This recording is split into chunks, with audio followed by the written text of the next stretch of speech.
This is Robert Leaman from the National Institutes of Health presenting Bridging the Gap, Enlisting Authors' Help to Address Remaining Difficulties in Automated Concept Extraction. Hello, my name is Robert Leaman, and I'll be presenting Bridging the Gap, Enlisting Authors' Help to Address Remaining Difficulties in Automated Concept Extraction. This is joint work with my colleagues Chixuan Wei, Alexis Allo, and our PI, Jill Mu. Automated concept extraction refers to the tasks of named entity recognition, where concepts mentioned in text are located and their semantic type specified, and named entity normalization, where mentions are identified as referring to a specific concept in a lexicon or controlled vocabulary. These tasks are important because they are prerequisites for many interesting downstream applications. Both tasks have a long history and are well studied. Recent work reports very high performance, particularly with deep learning transformer models, yet some cases remain difficult to address. In a recent community page article on PLS biology, we proposed a complementary approach to address these remaining difficult cases. Specifically, we argue that articles that are more interpretable are more discoverable, and articles that can be discovered more easily will have greater impact because their content will be found more readily and used more widely. In short, we appeal to authors' self-interest. But in the large scale, this will also help researchers meet their information needs more readily. To use this approach, we must choose some specific requests to make of authors. Our requests need to balance effort and utility. Specifically, not only does it need to be easy for authors to apply, it needs to be easy to describe and to justify. Unfortunately, this rules out asking the authors to annotate their own work, since quality annotation often requires significant training. At the same time, any requests must address a wide range of issues. In fact, ideally, they would also improve comprehension for human readers.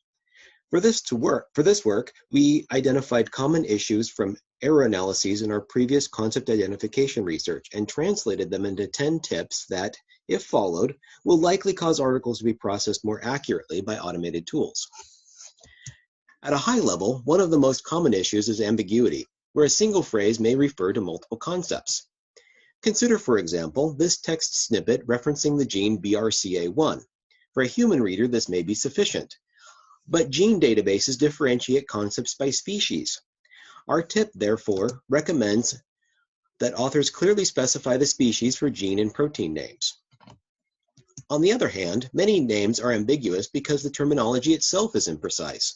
For example, in the biomedical literature, yeast often refers to the model organism, but yeast could equally describe any one of the more than 1,500 species described in the literature. Thus, we recommend using the complete and precise scientific term. In this snippet, for example, the authors also include the scientific name Candida auris, an emerging global health threat. The worst offenders in the category of ambiguity are acronyms. Authors commonly introduce acronyms at first use, as in this example with the acronym SCP. We recommend authors always define abbreviations and acronyms because when this is not done, it can be exceedingly difficult to determine what the sense was intended. For example, looking across PubMed, the acronym SCP is used to refer to many dozens of meanings. This is a long tail distribution, and most meanings only occur a few times. So while we could use context to disambiguate between the most common senses, we likely have too little context to accurately disambiguate most of the mentions. Thus, providing an acronym definition is a clear case of a small effort by authors making a large difference for automated tools. At a high level, the complementary issue to ambiguity is variation, where multiple names can be used for the same concept. The COVID-19 pandemic makes for an interesting case study. The first reports of COVID-19 could only identify the condition using a general symptomatic description. Once the cause was identified, authors began using names that included the etiology. Then the World Health Organization proposed a standard term, COVID-19. After this, we observe a curious contradiction. While most articles accept the COVID-19 terminology, the number of name variations actually observed in the literature expands rapidly. In fact, a plot of the total number of variations seen over time is not slowing. Clearly, there is plenty of room for stricter adherence to using the standard term.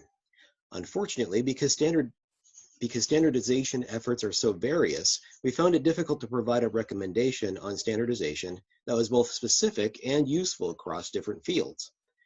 However, authors sometimes use different terms interchangeably to refer to a single concept. Thus, our recommendation is to choose one term and use it consistently.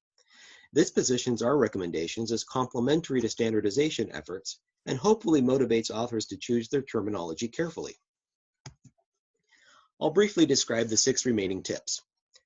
Supplying critical context addresses ambiguity. For example, mentioning human NAP1 could refer to 9 different genes.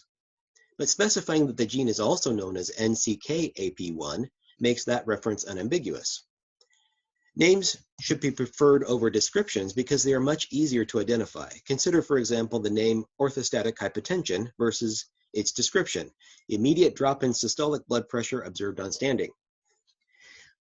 We also recommend against turning compound terms into complex coordinated phrases. Thus, a simple coordination like retinal and pineal tumors would be acceptable, but we would recommend revising unstimulated and MTB or LPS stimulated THP1 cells. The last 3 tips refer to errors that ideally would be caught by careful proofreading. Recheck for word spacing errors, verify parentheses and brackets are correctly paired, and recheck for misspellings using a different method. We opted to keep these as different tips to highlight the fact that addressing them algorithmically would likely require somewhat different approaches. We also created an online tool to help address these issues prior to publication. PubRecheck identifies 6 types of errors. For example, an unidentified bioentity refers to a mention that could not be unambiguously associated with just one concept. PubRecheck also uses the PubTator annotation API to identify 6 types of concepts in the text.